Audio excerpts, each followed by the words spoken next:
So now we turn to this idea of, guarding one's privates within marriage. Before a young man gets married in our times nowadays, they've watched a few movies here and there before they made tawbah and they became religious. And they have this idea of what love is and what marriage is. And, brothers come up to me all the time, brother, man, I gotta get married, man. As though like in their head, once they get married, all their temptations are just gonna poof, disappear. And life is gonna be bliss and we're gonna read Quran together, And, it's gonna be just a spiritual experience, right? And there's this fantastic view of what marriage really is. Those of you that are married are probably not even laughing right now because they're like, what?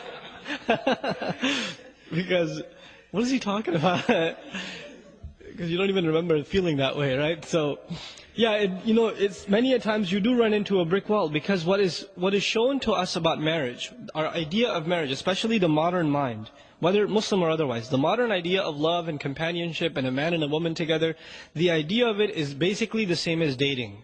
Okay? And dating means you have all the fun and when things get difficult, you walk away. That's what dating is, right? So what we actually, when we think of marriage, men, brothers and sisters even, when they think of marriage, they're thinking of the aspects of marriage that are like dating. But there's a lot more to marriage than dating, right? There's the bills, and there's the chores, and then you have to learn to live with another person, which is very difficult. You do things your way, she does things her way. And now there's a towel hanging the wrong way, or the toothbrush is in a different place, or, there's too little sugar in your coffee or something, or little things start adding up and in the beginning, I love her too much, I'm not going to say anything, I can handle this.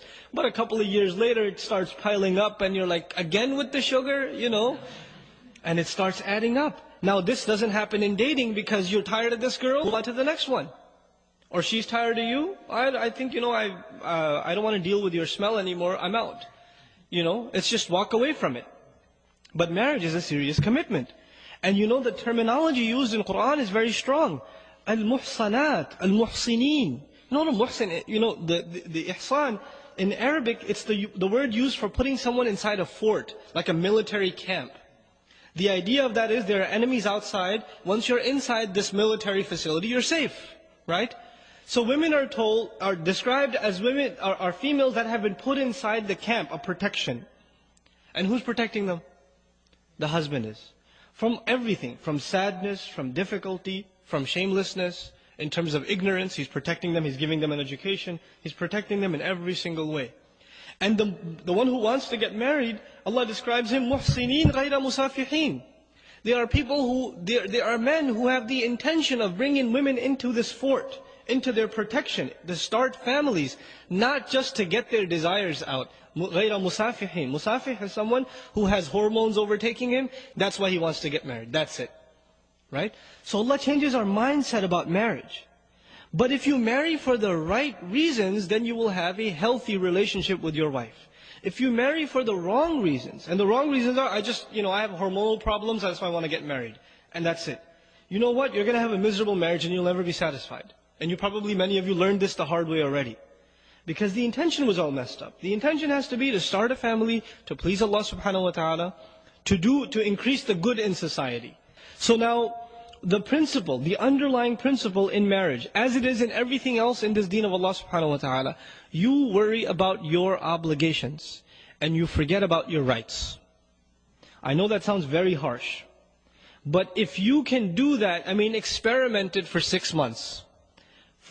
Forget about your rights, worry about your obligations. What can I do for my wife?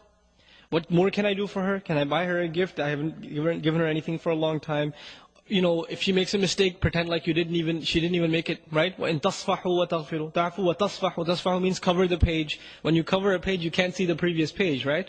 So if your wife makes a mistake, you pretend like you don't even see it, right? Instead of bringing it up and again with this, So you cover her mistakes and you go out of your way to fulfill your side of the obligations.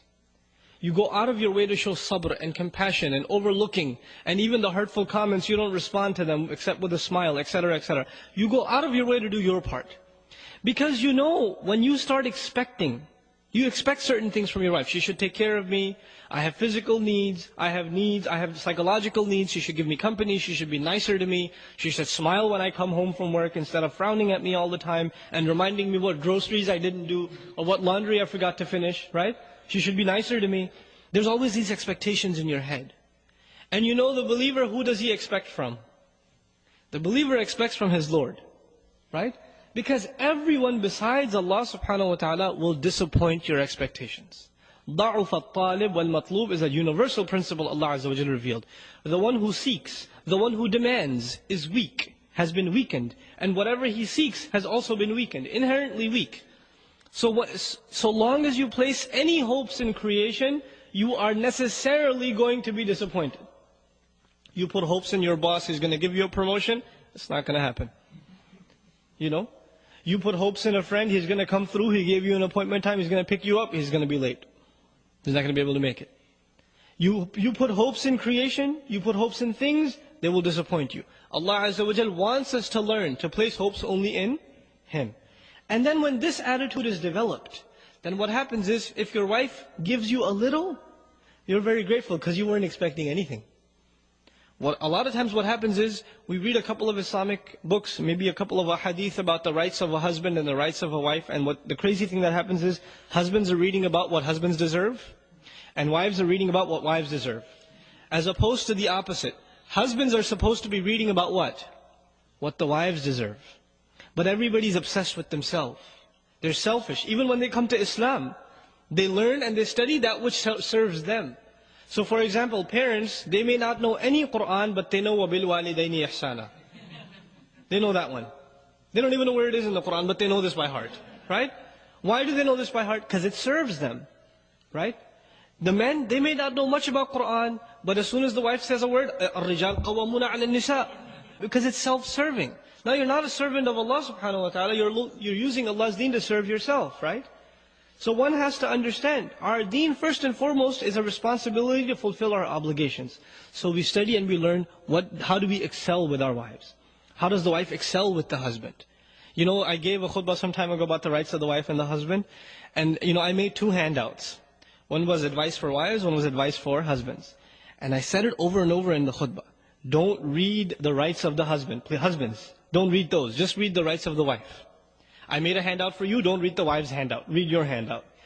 20 brothers come up to me after the khutbah. Brother, that handout for the wives, can you give me a copy? It's like, no, I can't give you a copy. Because you're going to go home and say, see this? Point number 4 right here? You've been missing out on this for 6 months. You know?